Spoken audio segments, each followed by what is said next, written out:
Assalamualaikum warahmatullahi wabarakatuh. Kami dari kelompok 3 kelas 7C akan mempresentasikan tentang Good Corporate Governance, di mana ada anggota-anggota kami yaitu Ayu Cahyaningsih, Muhammad Dafa Algifari, Aldi Susanto, Nadia Soliati, Gebi Angelina Gultom, dan Yuliana. Berikut presentasi dari kami yang akan diawali oleh Ayu Cahya. Ya, baik. Materi yang pertama yaitu ada pengertian mengenai Good Corporate Governance. Nah, istilah Corporate Governance ini pertama kali diperkenalkan oleh Cadbury Committee di Inggris pada tahun 1992. Nah, mulai populer nih istilah Good Corporate Governance itu artinya tata kelola perusahaan yang baik. Nah, di bawah ini ada salah satu definisi mengenai GCG ini. Yang pertama adanya dari Cadbury Committee of United Kingdom, di mana beliau mengungkapkan bahwa seperangkat peraturan yang mengatur hubungan antara pemegang saham, pengurus ataupun pengelola perusahaan, pihak kreditur, pemerintah, karyawan, serta para pemegang kepentingan internal dan eksternal lainnya yang berkaitan dengan hak-hak dan kewajiban mereka, atau dengan kata lain suatu sistem yang mengarahkan dan mengendalikan perusahaan. Nah, dari definisi ini dapat diberi pengertian dalam arti sempit dan dalam arti luas. Untuk Cadbury Committee of United Kingdom ini merupakan pengertian definisi yang memberikan arti luas karena di dalamnya terlibat pemerintah atau kreditur. Nah, oke, next. Kemudian adanya konsep GCG. Setelah kita tadi mendefinisikan bagaimana GCG itu sendiri, dapat dirangkum suatu kesimpulan bahwa sebenarnya konsep GCG ini terdiri dari wadah, model, tujuan, dan mekanisme, di mana wadahnya itu merupakan organisasi yang terdiri dari perusahaan, sosial, serta pemerintahan.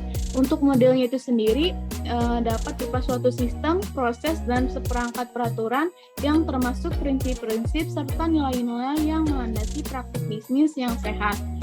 Kemudian adanya tujuan dari GCG ini yaitu meningkatkan kinerja organisasi, menciptakan nilai tambah bagi semua pemangku kepentingan, mencegah dan mengurangi manipulasi serta kesalahan yang signifikan dalam organisasi, serta meningkatkan upaya agar pemangku kepentingan tidak dirugikan.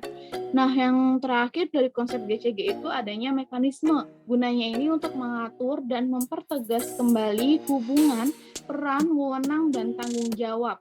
Nah, untuk dalam arti sempitnya ini mengatur hubungan antara pemilik atau pemegang saham, dewan komisaris, dan dewan direksi. Untuk dalam arti luasnya, ini mencangkup hubungan antara seluruh pemangku kepentingan pada perusahaan tersebut atau pada organisasi tersebut. Dan next. Setelah kita mengetahui definisi dan konsep, kemudian kita masuk ke prinsip-prinsip dari GCG itu sendiri. Nah, di bawah ini ada dua prinsip GCG menurut BUMN serta menurut NCG, di mana menurut BUMN ini juga mengeluarkan keputusan nomor 117 M/MBU/2002 tentang penerapan GCG. Nah, dalam nomor keputusannya itu terdapat 5 prinsip. Yang pertama ada kewajaran, transparansi, akuntabilitas, pertanggungjawaban, dan kemandirian.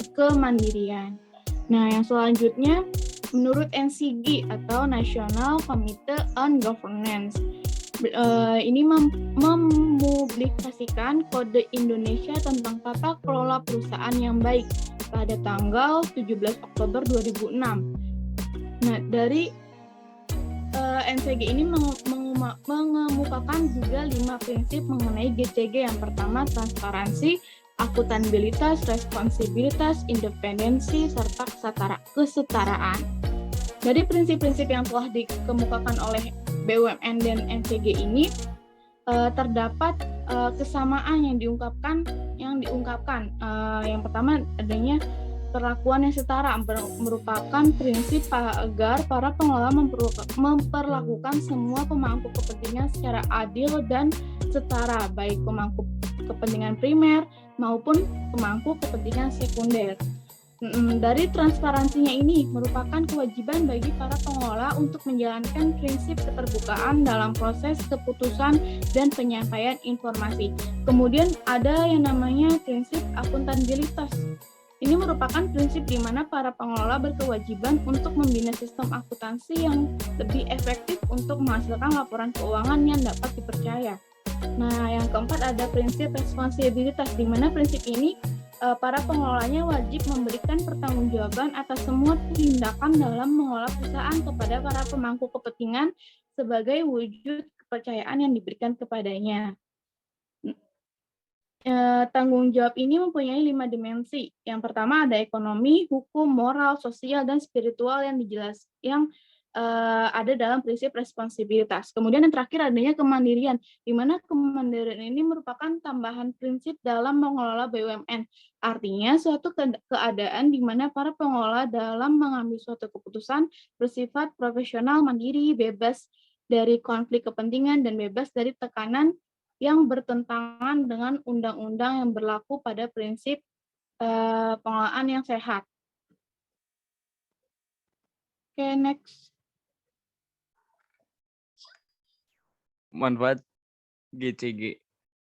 Berdasarkan survei yang telah dilakukan, Jagger dan kawan-kawan 2003 mengatakan bahwa paling tidak ada 5 alasan mengapa penerapan GCC itu bermanfaat. Yaitu, yang pertama berdasarkan survei yang telah dilakukan oleh McKinsey & Company, menunjukkan bahwa para investor institusional lebih menaruh kepercayaan terhadap perusahaan-perusahaan di Asia yang telah menerapkan GCG. Yang kedua berdasarkan analisis, yang ketiga internasional pasar termasuk liberasi, pasar finansial, dan pasar modal menuntut perusahaan untuk menerapkan GCG. Yang keempat, kalaupun GCG bukan obat mujarab untuk keluar dari krisis, sistem ini dapat menjadi dasar untuk berkembangnya sistem nilai yang baru yang lebih sesuai dengan bisnis yang kini telah banyak berubah. Yang kelima, secara teoritis adalah praktek GCG ini termasuk dalam meningkatkan nilai perusahaan tersendiri. Serta yang pertama juga memudahkan akses terhadap investasi domestik maupun asing. Yang kedua, mendapatkan biaya modal, cost of capital, yang lebih murah. Yang ketiga, memberikan keputusan yang lebih baik dalam meningkatkan kinerja ekonomi perusahaan. Yang keempat, meningkatkan keyakinan dan kepercayaan dari para pemangku kepentingan terhadap perusahaan. Dan yang kelima, melindungi direksi dan komisaris dari tuntutan hukum. Next. Selanjutnya, GCG dan hukum perserikatan di Indonesia. Dalam penjelasan Undang-Undang Republik Indonesia Nomor 40 Tahun 2007 dikatakan alasan pencabutan Undang-Undang Nomor 1 Tahun 1945 diganti dengan Undang-Undang Nomor 40 Tahun 2007. Pertimbangan tersebut antara lain karena adanya perubahan yang cepat berkaitan dengan teknologi, ekonomi, harapan masyarakat tentang perlunya peningkatan pelayanan dan kepastian hukum, kesadaran sosial dan lingkungan, serta tuntutan yang perlu peningkatan pelayanan dan kepastian hukum untuk sesuai dengan prinsip-prinsip pengelolaan perusahaan yang baik. Ketentuan yang disempurnakan ini adalah dimungkinkan mengadakan RUPS dengan memanfaatkan teknologi informasi yang ada, seperti telekonferensi, videokonferensi, atau sarana media elektronik lainnya. Yang kedua, kejelasan mengenai tata cara pengajuan dan pemberian pengesahan, status badan hukum, dan pengesahan anggaran dasar perseroan. Yang ketiga, memperjelas dan mempertugas tanggung jawab direksi dan dewan komisaris, termasuk mengatur mengenai komisaris independen dan komisaris putusan. Dan yang keempat adalah kewajiban perseroan untuk melaksanakan tanggung jawab sosial dan lingkungan. Selanjutnya akan dijelaskan oleh teman saya.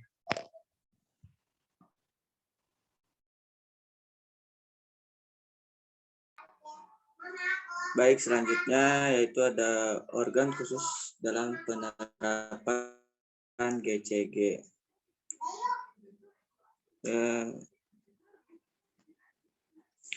Meskipun ketentuan mengenai organ perseorangan telah diatur dalam Undang-Undang Perseorangan Terbatas Nomor 40 Tahun 2007 dan selanjutnya dituangkan kembali di dalam Anggaran Dasar Perseorangan. Namun dalam praktiknya, organ ini belum mampu menjamin terselenggaranya tata kelola perusahaan.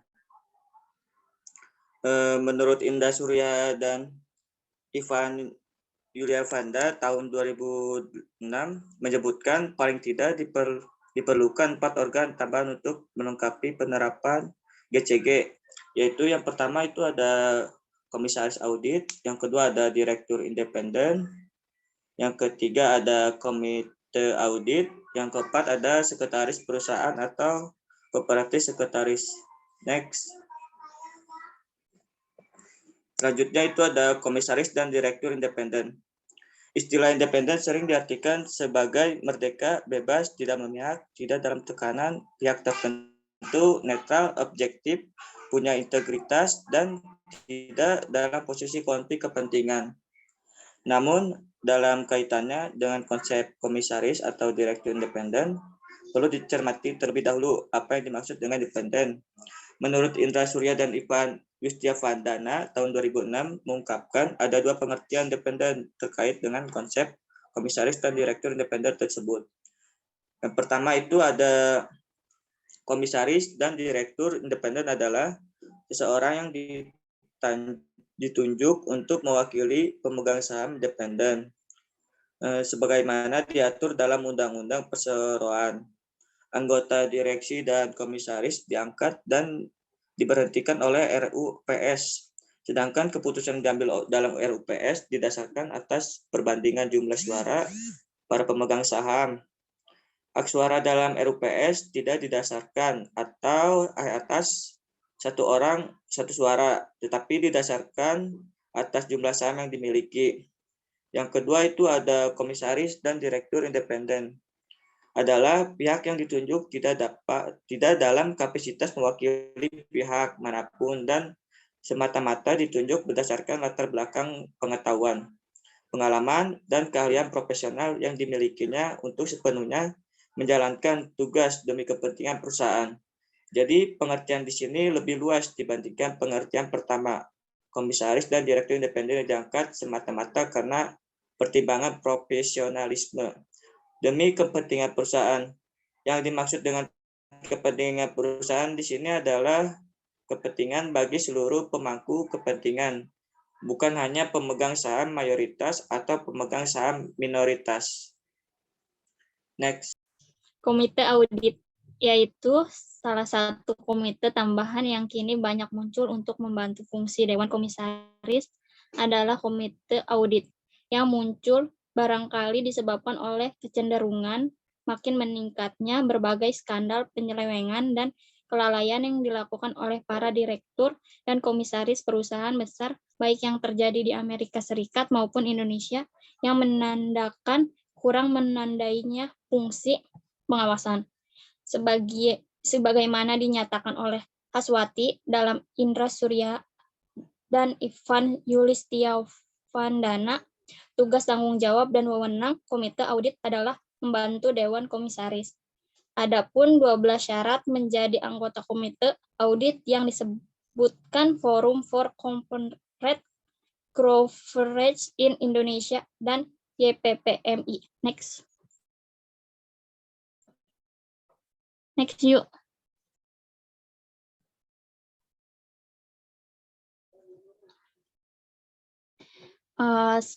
Sekretaris perusahaan corporate sekretariat. Ada 2, yaitu yang pertama sekretaris eksekutif, yaitu perekrutan direksi, komisaris, atau eksekutif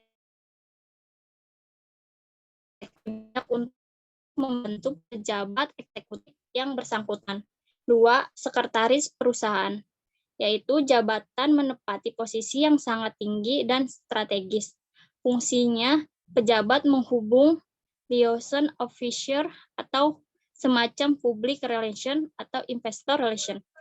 Tugas utamanya pemegang saham risalah dapat direksi dan RUPS serta menyimpan dan menyediakan informasi penting. Next yuk.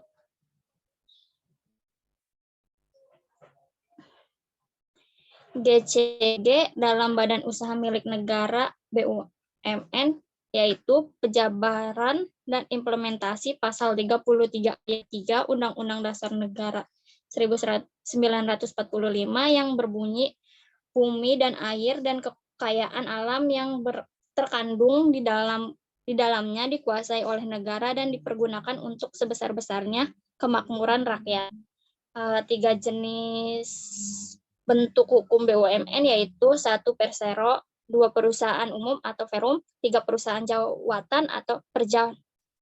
Yang selanjutnya ada PT swasta, ada saham, perusahaan persero. Selanjutnya dilanjutkan oleh JB.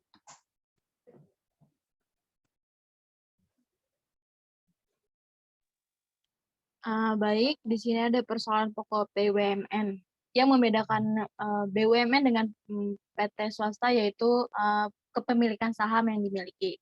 Nah, untuk persoalan pokok yang dihadapi oleh BUMN secara keseluruhan adalah rendahnya keuntungan yang diperoleh dibandingkan dengan total hartanya. Persentase keuntungan terhadap total harta atau return on asset atau ROA sangat rendah yaitu hanya sekitar 3,6%. Ini menunjukkan bahwa kinerja BUMN secara keseluruhan masih kurang memuaskan. Pada tahun 2003, menurut Jaeger dan kawan-kawan mengungkapkan bahwa rendahnya kinerja BUMN ini ada kaitannya dengan belum efektifnya penerapan tata kelola perusahaan yang baik di BUMN tersebut. Hal ini dapat dilihat antara lain pada pemberian remunerasi yang berlebihan kepada direksi yang tidak mencerminkan keterkaitan dengan pencapaian target kinerja dan adanya penyalahgunaan fasilitas BUMN untuk manajemen. Yang kedua, terlalu kuatnya pemegang saham sehingga dalam pemberian paket remunerasi tidak merangsang direksi untuk mengeluarkan usaha terbaiknya bagi kepentingan BUMN. Yang ketiga, transaksi bisnis dengan pihak luar yang dilakukan manajemen tidak memperhatikan kepentingan pemegang saham. Yang keempat, penyusunan past service liabilities yang sangat menguntungkan direksi dan komisaris, tetapi sangat membebani BUMN. Yang kelima, direksi melakukan strategi diversifikasi atau ekspansi untuk meningkatkan ukuran perusahaan demi prestis dirinya tanpa memperhatikan dampaknya pada kinerja perusahaan. Yang keenam, intervensi pemegang saham atau pihak luar secara berlebihan. Dan yang terakhir, adanya praktik perusahaan dalam perusahaan yang dilakukan oleh manajemen. Menyadari masih rendahnya kinerja BUMN serta mengingat modal yang telah disetor dan harta yang telah tertanam pada BUMN sangat besar, maka pemerintah melalui Kementerian Negara BUMN mewajibkan semua BUMN menerapkan tata kelola perusahaan yang sehat atau good corporate governance. Next, yuk.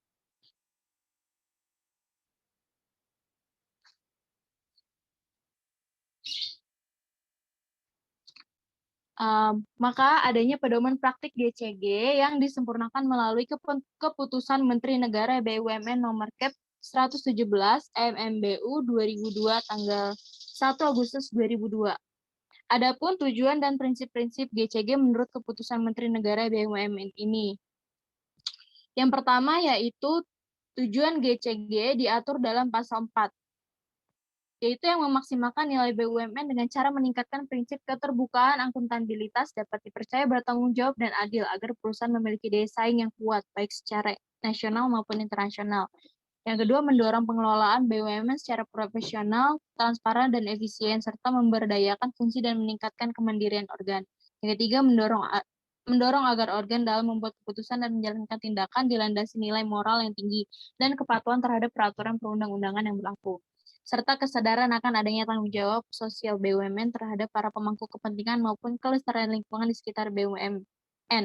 Yang keempat, meningkatkan kontribusi BUMN dalam perekonomian nasional. Dan yang terakhir adalah menyukseskan program privatisasi.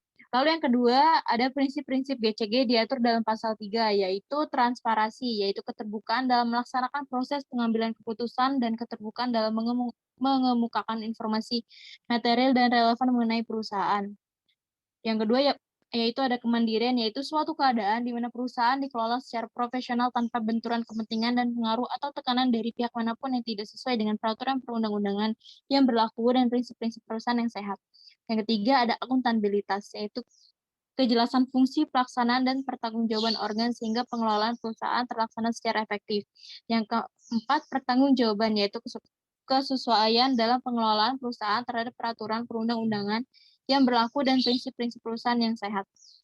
Dan yang terakhir ada kewajaran atau fairness, yaitu keadilan dan kesetaraan dalam memenuhi hak-hak para pemangku kepentingan yang timbul berdasarkan perjanjian dan peraturan perundang-undangan yang berlaku. Next, you. Di sini ada beberapa contoh kasus pengelolaan BUMN sebelum dan sesudah diterapkannya prinsip-prinsip GCG. Antara lain yang pertama yaitu yang sebelum penerapan prinsip GCG, di mana penunjukan anggota komisaris dan anggota direksi BUMN lebih mempertimbangkan aspek politis, yaitu KKN, like and dislike, daripada aspek kompetensi dan profesionalitas. Yang kedua, kurang berfungsinya organ satuan pengawas intern atau SPA. Dan yang ketiga, tidak adanya komite audit. Dan yang keempat, kurang memperhatikan penerapan prinsip akuntabilitas, terutama kurangnya perhatian direksi dalam penyusunan laporan keuangan yang berkualitas. Dan yang terakhir adalah dan lain-lain, yang mungkin akan disebabkan oleh kurangnya prinsip-prinsip GCG belum diterapkan. Dan yang kedua yaitu setelah penerapan prinsip-prinsip GCG. Yang pertama, adanya penunjukan anggota komisaris dan direksi mulai memperhatikan aspek kompetensi dan profesionalisme, khususnya dengan adanya ketentuan anggota komisaris dan direksi independen yang betul-betul memperhatikan aspek independensi dan profesionalitas. Yang kedua, diberdayakannya dengan SPI, khususnya yang menyangkut kualitas pejabat yang menduduki organ SPI tersebut. Dan yang ketiga, dibentuknya komite audit. Yang terakhir adalah penegasan pentingnya penyusunan laporan keuangan yang berkaitan dan bahwa hal itu merupakan salah satu wujud tanggung jawab direksi. Slide selanjutnya akan dijelaskan oleh Aldi Susanto. Segi dan pengawasan pasar modal di Indonesia. Secara formal, pasar modal dapat didefinisikan sebagai pasar di mana berbagai instrumen keuangan jangka panjang bisa diperjualbelikan, baik dalam bentuk utang maupun modal sendiri, baik yang diterbitkan pemerintah, publik, authorities, maupun perusahaan swasta. Pasar modal lebih sempit dari pasar keuangan, karena dalam pasar modal hanya memperjualbelikan instrumen keuangan jangka panjang, dan sedangkan pasar keuangan mencakup instrumen jangka pendek dan jangka panjang. Bila ada pasar barang yang diperjualbelikan adalah berbagai jenis barang yang berwujud fisik. Dalam pasar modal dan keuangan yang diperjualbelikan adalah dana, baik dana jangka panjang maupun jangka pendek. Indikator kemajuan perekonomian modern suatu negara dewasa ini tidak saja ditandai oleh tumbuhnya investasi fisik dalam bentuk pembangunan publik, pusat pembelanjaan atau perdagangan, perhotelan, sarana angkutan, dasar laut, udara, pembangunan prasarana jalan, pelabuhan dan bandara, jaringan telekomunikasi, dan sistem informasi, dan jenis-jenis pembangunan fisik lainnya, tetapi juga oleh pertumbuhan pasar modal dan pasar keuangan. Keberadaan pasar modal ditentukan oleh lembaga-lembaga dan unsur-unsur penunjang pasar modal, antara lain yang pertama itu ada Badan Pengawasan Pasar Modal dan Lembaga Keuangan, yang kedua ada Bursa Efek, yang ketiga ada lembaga clearing, yang keempat itu ada emiten, yang kelima ada underwrite, yang keenam ada investor atau calon investor, yang ketujuh ada akuntansi publik, yang kedelapan ada notaris, yang kesembilan itu ada konsultan hukum, kesepuluh ada konsultan keuangan. Fungsi dan peran BAPEM 1K dalam aktivitas pasar modal suatu negara sangat strategis karena lembaga inilah yang diberi wewenang oleh pemerintah untuk mengawasi semua lembaga terkait dan membuat berbagai peraturan yang harus dipatuhi oleh semua lembaga terkait agar kegiatan pasar modal di bursa dapat berjalan secara adil, efektif, dan efisien. Kegiatan pasar modal disebut efektif bila para investor dan calon investor tertarik untuk melakukan transaksi di bursa. Mereka tertarik karena percaya bahwa semua terkait bahwa semua lembaga terkait di bursa telah menjalankan fungsi mereka sesuai dengan aturan main yang telah ditetapkan oleh Badan Pengawasan Pasar Modal. Kegiatan pasar modal disebut efisien bila semua lembaga terkait termasuk investor merasakan bahwa penyelenggaraan kegiatan di bursa tersebut dapat terselenggara dengan cepat tanpa dibebani biaya yang berlebihan. Kegiatan pasar modal dianggap adil bila semua pihak terkait termasuk para calon investor tidak merasa dirugikan oleh kegiatan di Bursa Efek. Jadi pada intinya fungsi Bapepam 1K dalam hal ini adalah memastikan agar semua lembaga penunjang yang terkait di bursa menjalankan tata kelola lembaga masing-masing secara sehat dan mematuhi berbagai peraturan perundang-undangan yang berlaku, termasuk seperangkat aturan yang dikeluarkan oleh Bapem LK tersebut. Bapem LK juga berfungsi mengawasi dan menegakkan aturan main yang ada, termasuk memberikan sanksi yang diperlukan kepada lembaga terkait melanggar aturan tersebut demi terciptanya pasar modal yang adil, efektif, dan efisien. Maaf, selanjutnya akan dibacakan oleh Nadia. GCG perbankan di Indonesia, yaitu Bank Indonesia sebagai institusi tertinggi yang berfungsi melakukan pengawasan terhadap kegiatan dunia perbankan di Indonesia dalam upaya menata kembali manajemen dan kegiatan perbankan di Indonesia telah mengeluarkan Peraturan Bank Indonesia Nomor 8 atau 4 atau PBI atau 2006 tanggal 30 Januari 2008 tentang implementasi GCG oleh bank-bank komersial. Secara garis besar, peraturan ini mengatur tentang 1. Prosedur pengeluaran melalui penerapan prinsip transparansi, akutansibilitas, tanggung jawab, independen, dan kesetaraan. 2. Tujuan implementasi GCG. 3. Jumlah komposisi, kriteria, dan independen Dewan Komisaris. 4. Jumlah komposisi, kriteria, dan independen Dewan Direksi. 5. Komite. 6. Ketaatan fungsi auditor eksternal dan internal. 7. Implementasi manajemen risiko.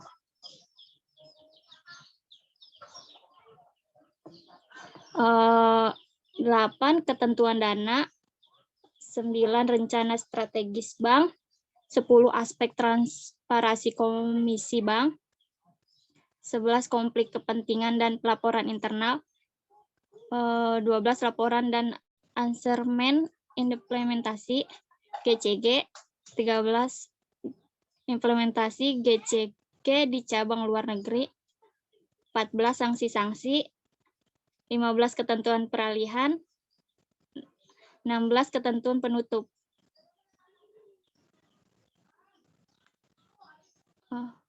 Next. Udah ya? Terima kasih. Sekian presentasi dari kelompok 3 dari kelas 7C terkait Good Corporate Governance. Apabila masih banyak kekurangan, mohon dimaafkan. Apabila ada salah-salah kata, mohon maafkan. Semoga ilmu yang kami presentasikan bisa bermanfaat buat para penonton, pembaca, atau pendengar. Terima kasih. Assalamualaikum warahmatullahi wabarakatuh.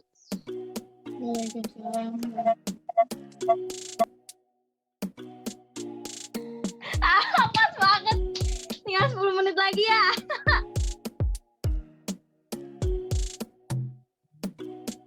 Lama banget ya, Yuko.